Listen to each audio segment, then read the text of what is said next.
When I got involved in gardening and then this program, like I was just like, I can see like why people want to do that. I was actually talking to one of my professors yesterday. We went and did a poetry workshop in Espanola.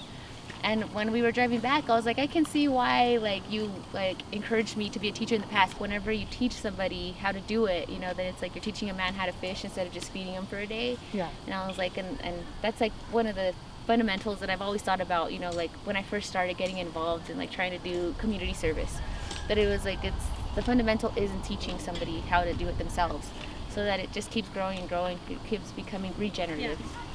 Okay, maybe don't make it. Okay. When you give that leadership, then it's like I feel like you don't really learn how to do something until you actually do it yourself, and I think that's just part of like learning how to become a leader. So it's like everyone here, they're gonna gain the skills to be able to lead their own projects later on.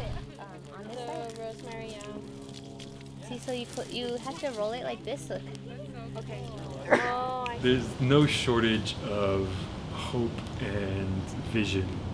My name is Dr. Michael Lechuga. I'm an assistant professor in the Communication and Journalism Department here at UNM. My main affiliation is with the Sanchez Community Farm Open Space. There's a small community farm plot with about 6 or 7 different organizations from UNM, including like the Rural Student Project, the Camp Project, Chicana Studies Department, our department, a few others. There's Joe, who sort of like manages the farm. Joe kind of always does this thing where he gives a brief history of the farm, especially to the new folks who kind of like come to volunteer for the day. Neighbors just said no. We want it to be a outdoor space for students to learn about New Mexico agriculture or to build something on it. 14 acres. This is a huge space. So thank God the community wanted to do something with education. We are currently in the earth moving season, so we kind of like prepare the dirt for next season. We kind of like plan out where we're going to plot our plots, and then in the spring we kind of create a permaculture plan to grow plants that are native to this area, food that's native to this area. We're already working on developing sort of a corn, and Joe's really about it because it's like crimson red, so he's like, this is UNM corn. The students have been growing out this corn for like 6 years probably. It's really cute. Yeah, they're one of these guys, like just continue to save seeds and Wow. so eventually like have Lobo red corn. Yeah. On Saturday, for example, there was a group of folks who were helping build a stage. So we're trying to like take some recycled wood and turn it into a stage where performers can come, share their poetry, music, or whatever. Another group was like cleaning up the weeds and burning them in a pile. So I think that's one of the things that we set up in the morning is like a group of goals. We try to complete those goals.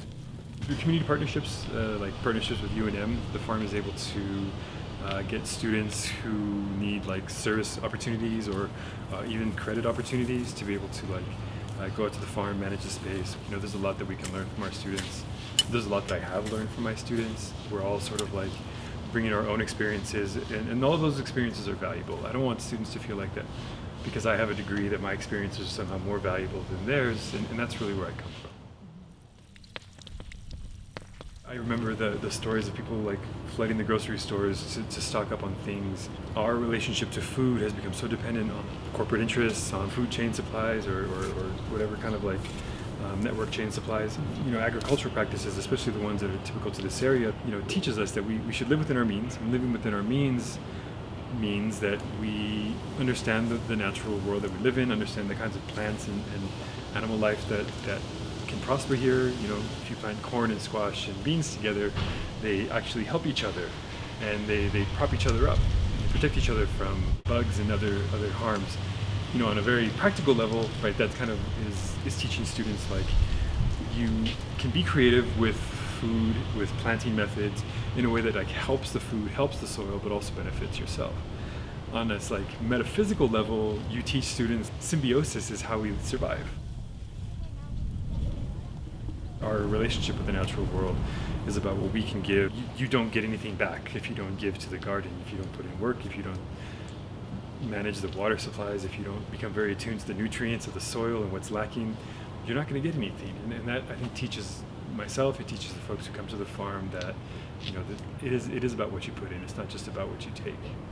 Any any part of the space that's available that you see that you want to use for planting or for experimenting, it's there for you. Anybody can go and try to grow something or develop something or be in community with other people, and that's really the spirit of the farm.